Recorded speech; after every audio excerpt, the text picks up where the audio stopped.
Class 9 triangle. Triangle का spelling क्या होता है? TRIANGLE। ठीक है, चलिए क्लास 9 ट्रायंगल का हम थ्योरम पढ़ते हैं 7.2।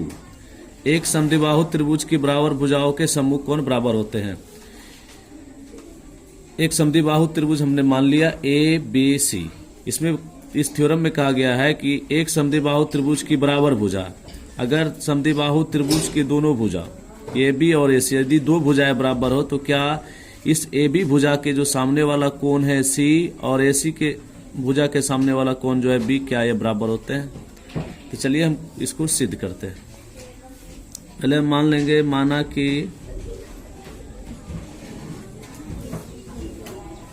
कि ABC एक समद्विबाहु त्रिभुज है। समद्विबाहु त्रिभुज है। माना कि ABC एक समद्विबाहु त्रिभुज है जिसमें AB बराबर, ये भुजा जो है A और B, A और C, जिसमें कि AB बराबर AC है तथा AB बराबर AC है। ठीक है, अब इसमें हम क्या करते हैं, तो सिद्ध करना है। तो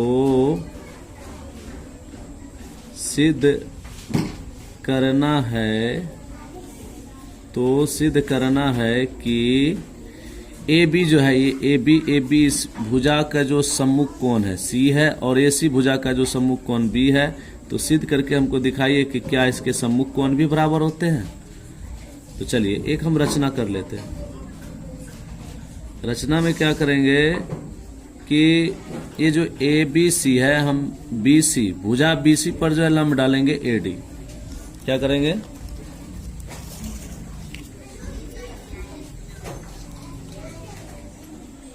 करेंगे, एक त्रिभुज ABC में भुजा BC पर हम लंब डाल लेते हैं।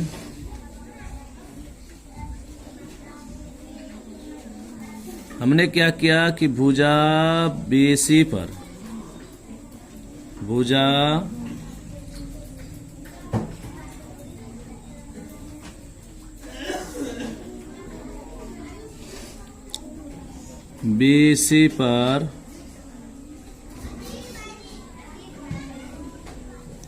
या तो हम लिख सकते हैं कि भुजा BC पर कोण A का समद्विभाजक, भुजा BC पर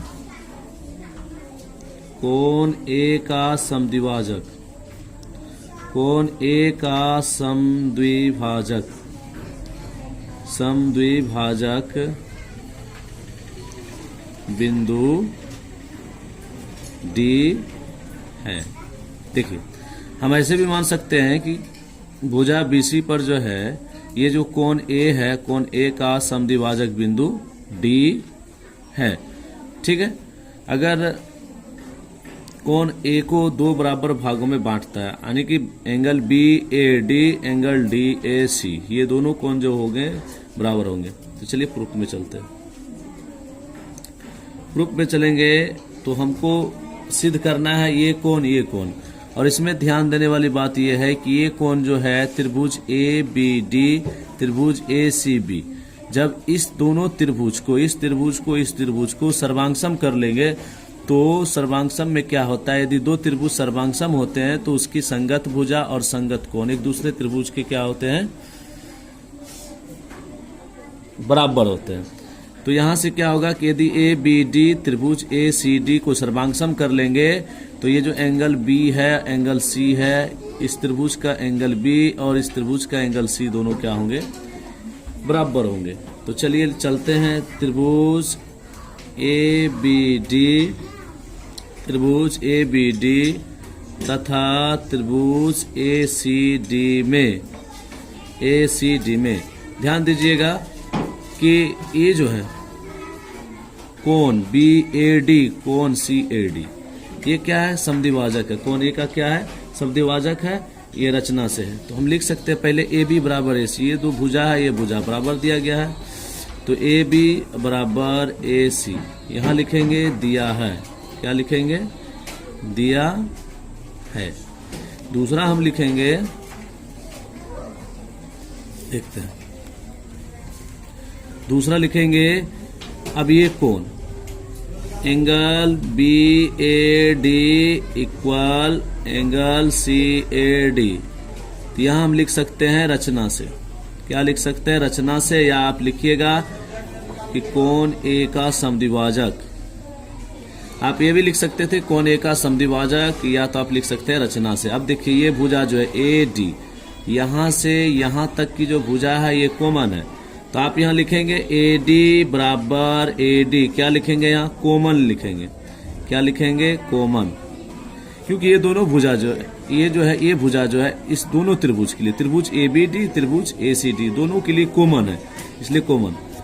अगर आप सर्वांग समता पढ़े होंगे तो ये जो है ये भुजा और ये भुजा, इसके अंतर्गत जो कोण है, और दूसरे त्रिभुज का ये भुजा और दूसरे त्रिभुज का ये एसी भुजा एडी, और इसके अंतर्गत जो कोण है अगर बराबर रहते हैं तो वो त्रिभुज सर्वांगसम होते हैं। तो किससे? तो साइड एंगल साइड लिखेंगे, साइड एंगल साइड। इसलिए यहाँ पहले हम लिख लेंगे त्रिभुज ए बी डी सर्वांगसम त्रिभुज ए सी डी। क्यों? तो आप लिखेंगे एस ए एस सर्वांग समता कसौटी से या नियम से, सर्वांग समता नियम से। क्या लिखेंगे? सर्वांग समता नियम से।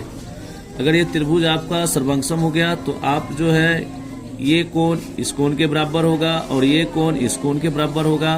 कोण एडीबी, कोण एडीसी इस कोण के बराबर होगा। कोण बीएडी, कोण सीएडी बराबर होगा। मतलब कि इसमें जो होते हैं ना 6 संगत होते हैं, 3 भुजा 3 कोण। तो हमको सिद्ध करना है कि बी बराबर सी। बताइए क्या ये दोनों भुजा अगर बराबर है तो क्या इसके संगत कोण भी बराबर होते हैं? तो हम लिखेंगे, इसलिए यहाँ लिख सकते हैं एंगल बी बराबर एंगल सी। अगर हम 2 त्रिभुज को सर्वांगसम करते हैं और उसके अलावा, जैसे कि मैंने ये भुजा लिया था, ये भुजा और ये कोण, अगर इन तीनों चीज के अलावा, मतलब तीनों कोण 2 भुजा 1 कोण के अलावा अगर कोई भी चीज यहाँ लिखेंगे तो वहां हमको लिखना पड़ेगा किससे? तो by C P C T से। क्या लिखेंगे? एंगल बी बराबर एंगल सी, तो यहाँ लिखेंगे by C P C T. C P C T का मतलब होता है corresponding parts of congruent triangle. क्या होता है? Corresponding parts of congruent triangle, मतलब कि संगत सर्वांगसम त्रिभुज के संगत भाग, सर्वांगसम त्रिभुज के संगत भाग। इस तरह से हम इसको प्रूव कर सकते हैं। इस तरह से हम क्या करते हैं? प्रूव कर सकते हैं। चलिए, धन्यवाद।